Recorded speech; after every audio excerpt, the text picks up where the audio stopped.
Delhi nurses federation ने की सांकेतिक हड़ताल। दिल्ली सरकार की तुगलकी नीतियों के विरोध में दिल्ली के सभी 32 सरकारी अस्पतालों में दिल्ली नर्सेज फेडरेशन के बैनर तले 2 घंटों की सांकेतिक हड़ताल की गई। प्रशासन क्या हमारा आज 2 घंटे का जो काम रोका गया है वो 3 दिन तक है। 2 नवंबर से लेकर 4 नवंबर तक 2 घंटे का हम नॉन कॉपरेशन मूवमेंट चला रहे हैं। वो नॉन कॉपरेशन मूवमेंट सरकार पे दबाव बनाने के लिए चलाया जा रहा है, जिससे सरकार जल्दी से जल्दी हमारी 4 सूत्रीय मांग को पूरी करे। ये मांगे हमारी पहली जो डीपीसी थी, प्रमोशन लिस्ट थी, वो 2011 से पेंडिंग थी। इस स्ट्राइक के वजह से ही वो डीपीसी की जो लिस्ट है 593 लोगों की, वो आज 7 दिन पहले आई है।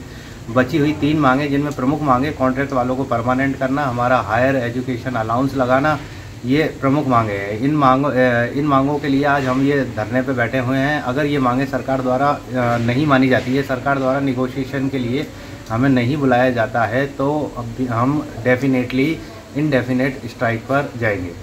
इस अवसर पर दिल्ली भर के अस्पतालों में दिल्ली नर्सेज फेडरेशन ने 2 नवंबर से 4 नवंबर तक प्रतिदिन 2 घंटों के लिए असहयोग आंदोलन चलाने का अभियान आरंभ किया है। आपातकालीन सेवाएं इस असहयोग आंदोलन से पूर्णतः अछूती रहेंगी। इस मौके पर पूर्वी दिल्ली के डॉक्टर हेडगेवार आरोग्य संस्थान अस्पताल के भी यूनियन के सदस्य असहयोग आंदोलन के चलते निश्चित अवधि की हड़ताल पर बैठे रहे। यूनियन अध्यक्ष श्री सुधीर रूप जी ने कहा कि हर कार्य के लिए हर व्यक्ति डीजीएचएस के चक्कर नहीं काट सकता। जो भी आपका मैटर है उसको आप बनाइए, हम आपका प्रपोजल डीजीएचएस हेडक्वार्टर से सैंक्शन करा के लाएंगे। अब आप एक चीज सोचिए, हमारा हॉस्पिटल प्रशासन खुद कॉम्पिटेंट है, लेकिन हमें चक्कर कहाँ काटना पड़ेगा? डीजीएचएस, और वहां से हमको उनके लिए स्पेशल अप्रूवल लेके आनी पड़ेगी। क्या हर व्यक्ति ऐसे ही धक्के खा लेगा और आपको लग रहा है कि आप धक्के खाएंगे और आपको सब कुछ मिल जाएगा आसानी से? नहीं, सर्जरी कराने के बाद भी करने कराने के लिए आपको हॉस्पिटल आना है और फिर आपको मेडिसिन करनी है।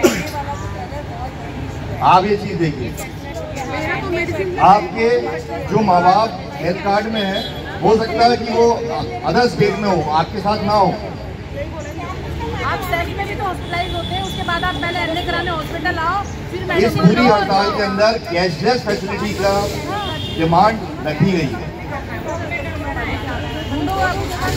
दूसरा, आज जितने भी स्टाफ हमारे रिटायरमेंट की दहलीज में हैं, उनके ऊपर सबसे बड़ी तलवार लटकती ये है कि आफ्टर रिटायरमेंट ना तो यूनियन है, ना सीट है, ना आपका प्रशासन है। आप जाके देखिए रिटायर्ड दिल्ली गवर्नमेंट नर्सेज की हालत को, आपको नहीं पता है। मैं 5 नर्सेज की सिचुएशन जानता हूँ, जिनकी सिचुएशन इतनी खराब है कि बेचारे कहीं नहीं जा पा रहे हैं। वो बोल रहे हैं कि बस जो पेंशन का आ रहा है हम उसी से अपना इलाज करा देंगे, हम रिएम्बर्समेंट धक्के नहीं खाएंगे। एक नर्स ने अपनी समस्या बताते हुए कहा कि उनके मेडिकल बिल्स पर किंतु परंतु लगा दिया जाता है और डॉक्टर्स के बिल ज्यों के त्यों पास कर दिए जाते हैं, जो कि सरासर नर्सेज स्टाफ के साथ नाइंसाफी है। मेरे छोटे इश्यूज होते हैं क्योंकि मेरे को काफ़ी सारी हेल्थ रिलेटेड प्रॉब्लम है और मुझे बिल्स पास कराने में बहुत ज़्यादा इश्यूज क्रिएट होते हैं। और मेरे हस्बैंड का था सीपैप मशीन ली थी मैंने, उसको इन्होंने क्लियर नहीं किया। उन्होंने ऑब्जेक्शन डाला कि 60,000 किया, आप उसको लो लेवल की ले लीजिए। मैंने कहा इसके लो लेवल की आप उसको चार्जेस देते हैं 50,000 के 10,000 आप प्राइस करके मेरे को दे दीजिए उतना, जितना आपने बिल पास कराना है, जितना आपके उसमें अथॉरिटी में आता है आप दे दीजिए। लेकिन नहीं, उन्होंने बिल्कुल 0 पे क्लियर कर दिया। I didn't get any single penny about it for the ठीक है। अब डॉक्टर्स के गए हैं, सारे ऊटपटांग बिल्स सब पास होते हैं। देखिए, पर मैं किसी बुराई नहीं कर रही यहाँ पे खड़े होकर, लेकिन ये बात जो फैक्ट है ना, ये कड़ू सत्य है हमारे लिए। हर चीज़ पास जाती है इनके लिए, छोटे इनके न्यूज़ पेपर के बिल्स, टेलीफोन के bills, every A to Z, all things are being clear except nurses. क्यों? नर्सेज के ऊपर ही मोनोपोली चलती है यहाँ पे, क्योंकि हमारा डिसीजन ही डॉक्टर लेते हैं।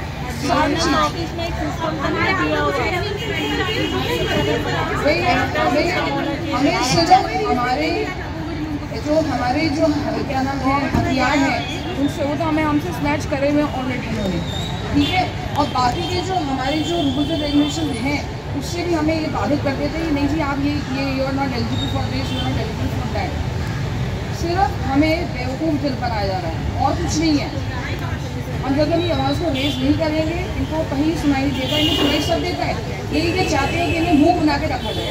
अन्य नर्स ने कहा कि प्रॉपर चैनल के द्वारा अपनी CCL लेने के उपरांत भी उन्हें एब्सेंट शो कर दिया गया, जिसके चलते उन्हें आर्थिक नुकसान उठाना पड़ा। मेरे साथ भी हुआ था, मेरे बेटे ने एग्जाम दिया, CCL लिया मैंने और CCL मैंने थोड़ा सा एक्सटेंड किया थ्रू प्रॉपर चैनल एक्सटेंड करने के बाद भी मेरा एब्सेंट मार्क भेज दिया। जब भी मैंने एप्लीकेशन दी, मैंने MS sir, doctor Kalra, DNS madam सबको एप्लीकेशन दी कि मेरे को CCL एक्सटेंड कर दो, मेरे बेटे के 12th के एग्जाम है, ठीक है।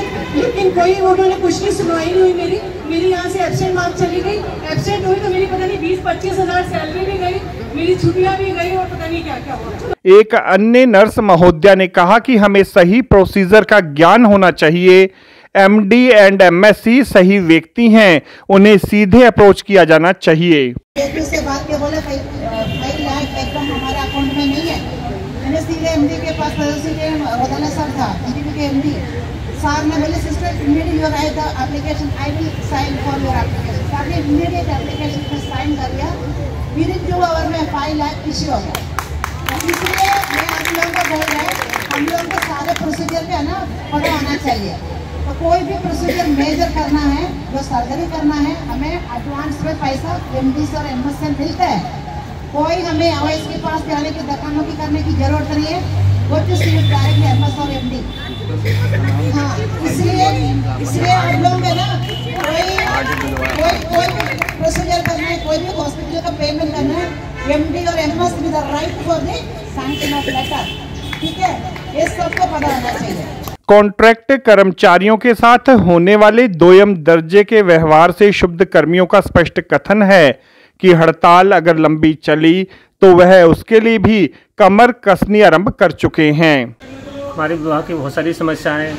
यहाँ कॉन्ट्रैक्ट कर्मचारी है, लगभग 17 साल से कंटिन्यू काम कर रहा है, बराबर काम करता है, सब कुछ करता है, फिर भी उसको कोई सुविधाएं नहीं मिलती हैं। जैसे कि मतलब क्या कहते हैं मेडिकल से है, EL है, वो एक्सटेंड नहीं होती हैं और टाइम पे सब कोई सुविधा का मतलब आ कहते हैं एजुकेशन बिल है, LTC है, कोई चीज़ें टाइम पे नहीं मिल पाती हैं। तो उनके लिए पूरी समस्याओं के लिए हम पर लड़ाई लड़ेंगे, आगे तक लड़ेंगे, कंटिन्यू धरना को कंटिन्यू रखेंगे। अभी तो 2 घंटे के लिए सांकेतिक धरना दिया है, बाकी आगे यदि हमारी समस्या मान्य नहीं हुई तो हम आगे कंटिन्यू रखेंगे इसको।